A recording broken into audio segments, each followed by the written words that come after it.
So I'm talking to Rana DellaRocco, who's the chief of the forensics department, and Terry Labbe, who is a scientist down at the forensics department and also in charge of the community relations piece of this. We're talking about what forensics does. They're both Signal 13 scholarship moms.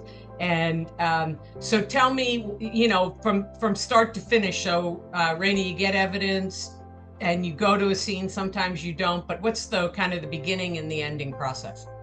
Yeah, so the full cycle of everything that we do is really starts at the beginning with the crime lab response. So the crime lab scientist, the crime scene scientist will be dispatched out just like an officer. They'll go to a crime scene where they've been requested. They'll show up there and they'll do a canvas for evidence, and then they'll start processing it. They'll do photography, they'll do a scan. We have 3D modeling, which is really cool. We just started doing drones, which is also really awesome for doing some of that documentation. They'll collect the evidence. Can you do a drone and shoot down on evidence?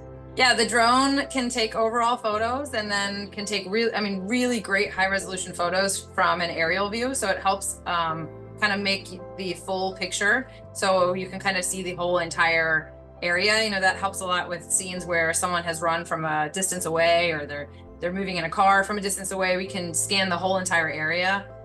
Really big crime scenes, the drones also help because they can capture so much of it all in one image, and then really get into the minutia of it by like capturing just each individual item. But it's cool because we do a scan, an aerial scan and a terrestrial scan also.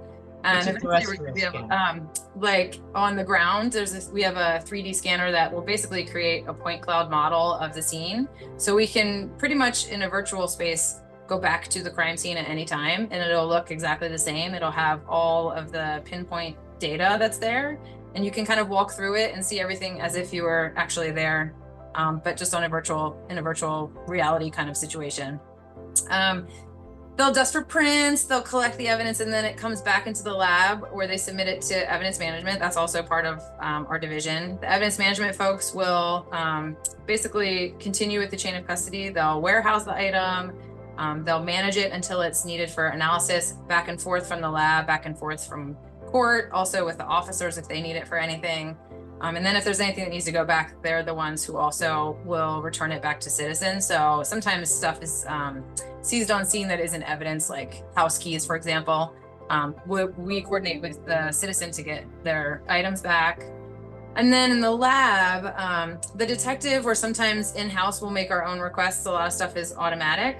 So it kind of, has two ways of getting into the lab.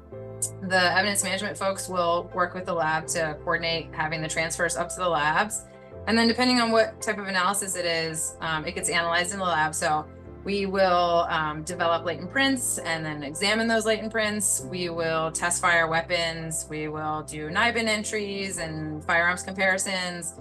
We have serologists that will be looking for body fluids and DNA analysts that will generate profiles. Drug chemists that will be telling us all kinds of things, whatever, weird thing that looks like a drug, they'll tell us what it is. There's lots of moving parts in the lab. And then once everything is all done and the reports are issued, it goes back down to EMU, and then it kind of continues its life cycle there. And then if it can ever be disposed of, usually not for like crimes of violence, homicide, that kind of thing, but like say a burglary, we also manage all of that stuff. So we do a lot of dispositioning to have stuff destroyed or, sent back to the person that they seized it from, if there is a receipt for that. So there's a lot of stuff happening all at once, all the time in the lab. So you have to be really careful. You can't make any mistakes, because if you all make a mistake, a murder suspect could be let go because you guys didn't do your job. Wow. Yeah. How many people do you have in your office? All told, with all of the whole division, it's about 170 people. But to your point about the quality level, we are internationally accredited, and we have a really good track record with our inspections when we're inspected. So we do try really hard to be error-free, but obviously nothing is error-free, but we are really, really well developed in our quality assurance program.